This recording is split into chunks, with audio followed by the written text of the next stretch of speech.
Eggwanga lya Buyindi mu kaseera kano likyasinzeemu ekirwadde kya COVID-19 era nga kitugumbudde bayitirivu. Embeera eno ewaliriza gavumenti ya kuno ng'eyita minisita y'ebyobulamu okuyimiriza ennyonyi okuva mu ggwanga lya Buyindi okujja kuno ne bannansi baayo. Minisita w'ebyobulamu General Sacheng agamba nti wadde nga waliwo abakozesa amakubo amalala kyokka nga bava mu Buyindi, ategeeza nti ababadde mu kkubo nga bajja ekiro kya leero baakubaleka wabula nga baakwesasulira kalantiini era baakusooka okukeberebwa bakasibwe nti balamu bulungi. Abantu bonna abanajja abanaaba nga bava India nga batambula wakati wa Uganda ne India tugiyimiriza, tetukyakkiriza abantu abava mu India. Bino babyogeredde mu lukuŋŋaana lwa bannamawulire olutuuziddwa akawungezi kaalyo ku minisitule y'ebyobulamu. Bajja kujja tubatestinge babe kalantined naye nga bagenda kwesasulira.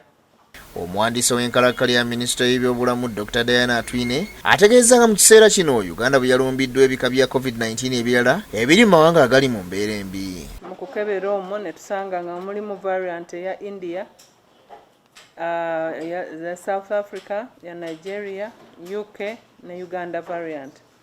Ono annyonnyodde ku muwendo gw'abantu abalina ekika kya COVID-19 ono n'ebika byakyo. Ja kugulaba variant eya Uganda bagisanga mu bantu ku bantu 399 be baakebera basanga nga variant eya Uganda eri mu bantu 135 ate abalala ne variant endala ya Uganda ne basanga mu 73.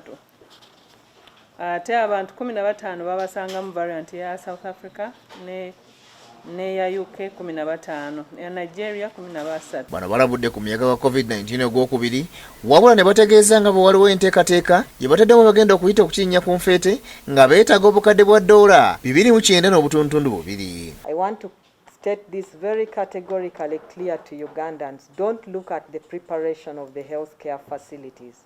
Look at prevention. Because health workers are also human beings and they get tired. And once fatigue sets in, then death rates will go up. Ombeeno ministry esabye abantu okujjumbira okwegemesa kubanga y'engeri yokka mwe tusobola okwetaasa mu kaseera kano. The Ministry of Health will not reinstate quarantine centers, but there will be quarantine in the country at individual cost, especially to travelers.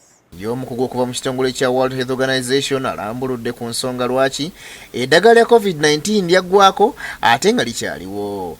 The vaccines which have expired in Malawi or have been told to be expired in Malawi, DRC and South Sudan have been the first batch which were used in South Africa. Ekiseera kino abantu obukadde 18 be bakakwatibwa obulwadde buno e Buyindi ng'abakafa basukka emitwalo 2 nga n'abakwatibwako mu kibuga New Delhi basabye bongerwe ku bifo mwe bookera emirambo kuba ebiriwo biweddewo. Shamshadi Nalujja yakusakidde gulino ku lwa Bukedde TV1.